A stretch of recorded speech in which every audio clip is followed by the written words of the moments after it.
Hi everyone, welcome to the second full week of 6348 Multisensory Approach to Language 1. And we have just gone over our objectives in the introductory video. So hopefully you got a great introduction in Yule chapters 1 and 2 that you read, and that gave you a little bit of background for what we're going to be working through this week. Many of you asked if you had to answer the questions or do any of the activities at the end of the chapter, and unless I ask you to do those, they're not required. But I did get some great feedback that many of you found them to be helpful, and it really helped you to understand the content even more. I hope you're enjoying that text. I think that we're going to really like it as we explore it this semester. So working through oral language this week, we do have, this is kind of a video heavy week because when we're talking about oral language, there's a lot of things that I want to show you. And to be able to show you, I need, I would like to show you how with kids and in the classroom, and let you hear from some other experts on child development and brain development, and it's really quite interesting. So I wanted to show you how this is going to be laid out. The first thing that you have, I'm going to make this available after I have the videos uploaded, but you do have links to three different readings for this week. I think that you'll find it easier if you read these first. That will give you some background information for what you're going to be viewing as you work through the videos and the module this week. I do have videos linked in Google Slides, but if you want to be able to keep your slides open, you can go through this folder. I also call them what they are, video 1, 2, 3, 4, 5, 6, and so they're embedded here.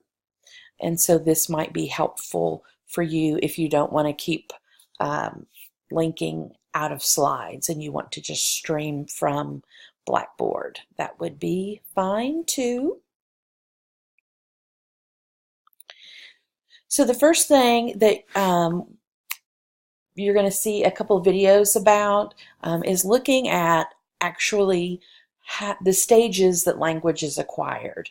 And we go all the way back to babies and how it's acquired. And you're going to see this week through some of the videos just how important those formative years, those years before kids even hit kindergarten, as their oral language develops, that how that really sets the stage for a child and their reading development. Research shows us that if children have difficulties with oral language, they're going to have difficulties reading. There's one video that I don't think that I put in here this week because I thought I gave you enough to do. But if you Google it on YouTube, it was pretty interesting. It was talking about how oral language and the development and building oral language development, we can have baby geniuses, or we can train our and teach our children to be to be on that path from the very beginning. So I'll find that and I'll send that out in case that's interesting to you. I thought that was pretty interesting. It's always amazing to me how much in those first years, even before they get to school, how the stage is set for reading development. So first we have babbling, then we have the single word, then we have two word combinations, and then they move to sentences. This first video is a short video. It shows a baby actually progressing through those stages. And then the second video is really quite fascinating. This is a researcher that decided he set up video cameras and audio equipment and recorded his child, and it's called The Birth of a Word. And so you kind of see going through that development, those developmental stages. And so that's really, really interesting. So those are the first two videos that you're going to get to see this week. And then you're going to dig into a little bit thinking about how this impacts in their brain.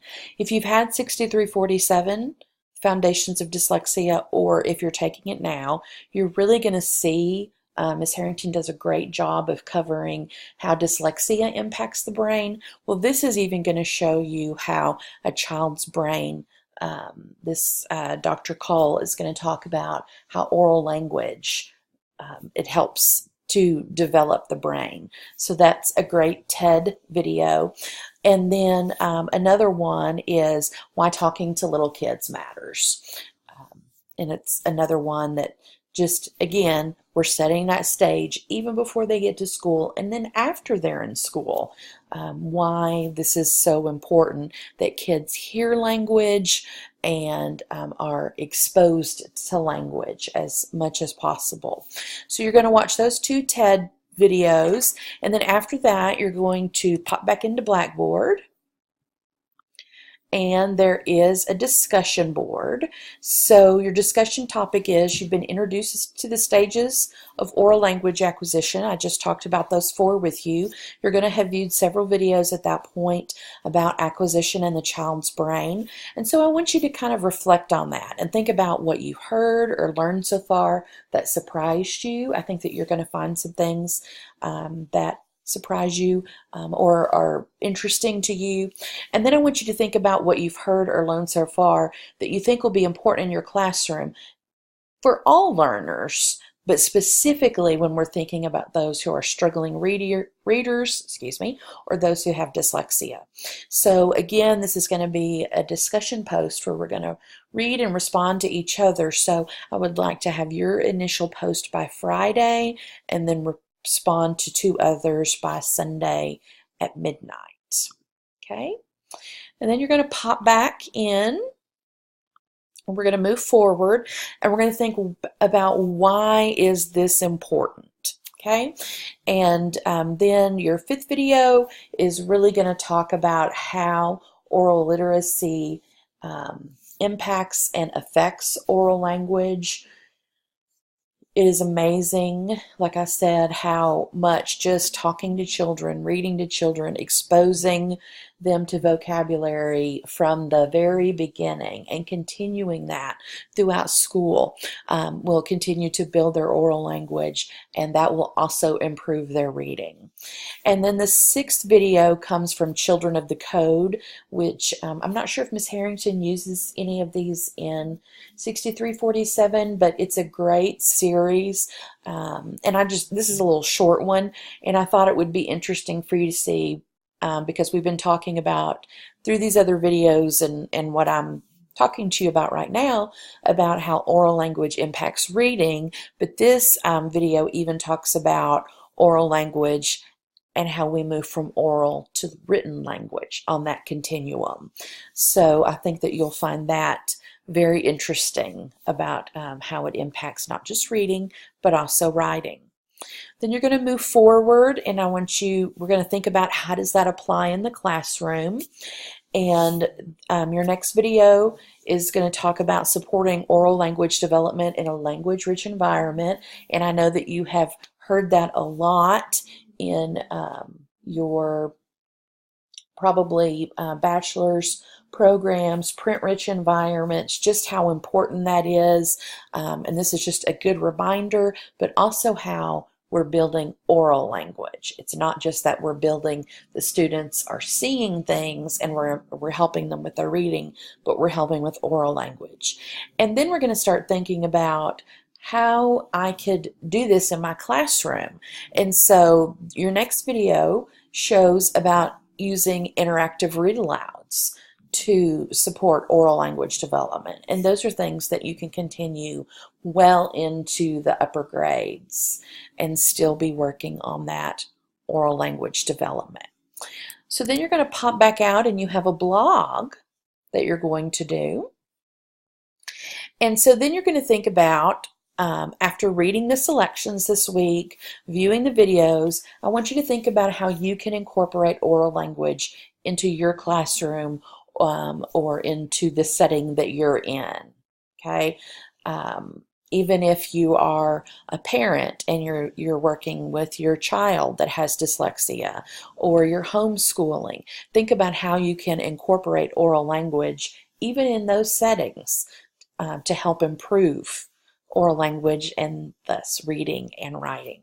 So I want you to write a blog detailing at least 3 activities that you would include in your classroom or with your child or in the homeschool situation. And then for at least one of the activities, I would like for you to have a link to a video or an other source so that we would have a reference to it. I know many of us are visual learners, and so it's always great when you can find a little video or a picture or something to help us see what it is that you're talking about.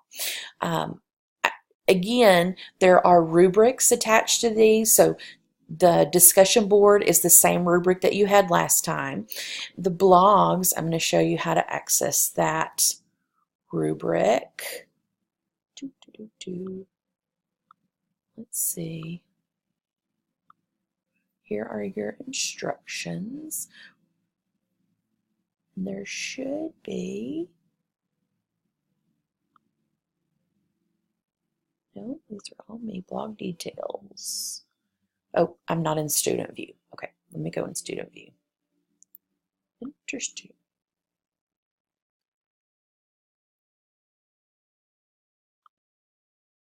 Okay, so we're going to go into the online classroom. Ah, you can't see it. Sorry. Okay, there is, I'm going to exit out of this and just go back to my view.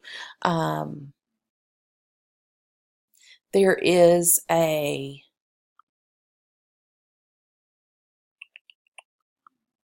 the blog, there is also a rubric, and you should be able to find it in the same way that you did the discussion boards. But if you have problems, I'll be happy to do screenshots and send that to you. Sorry. Okay, so after you do your blog, we're going to pop back in here.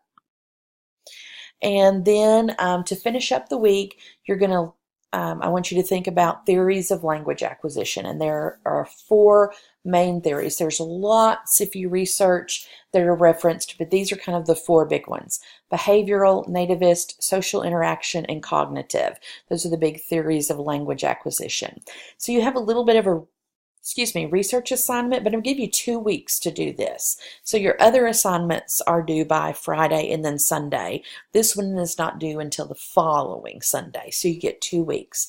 And I want you to research those 4 theories of language acquisition.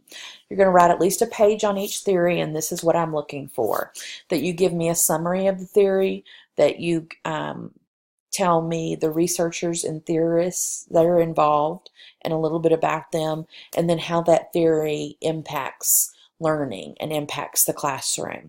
And be sure and cite your sources. I know not everyone has had research methods. I'm not going to ding you heavy for APA, but I do want you to at least get used to citing your sources. Okay, so when you go into Blackboard, this is your research assignment.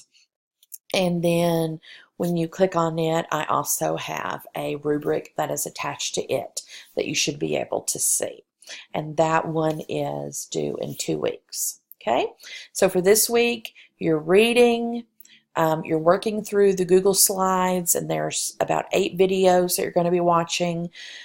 You're going to stop, there's 2 stopping points during the videos. One where you're going to do a discussion board, another where you're going to blog, and then at the end you're going to start thinking about theories of language acquisition and start doing some research on those. This is not a huge research paper. I mean, really, a page on each, okay, is good. If you go a little over, that's fine. And that one is going to be due in 2 weeks. So February the 4th is the date for that. Okay, if you have any questions, please let me know. I am going to start building for us, and I'm going to put it here in the syllabus link. I'm going to start building a calendar so that you can at least see our topics as we're going to work through them this semester. I'm not going to have all of your due dates out for you and all of your assignments because this course is going through the redesign into the new Blackboard shell process. And so I'm just working a couple of weeks at a time, working with CTE to ensure that we have everything the way that they like it in Blackboard.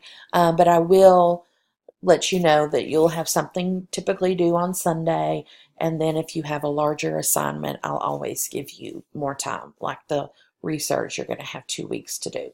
But I'll start building that and put a link here. Okay?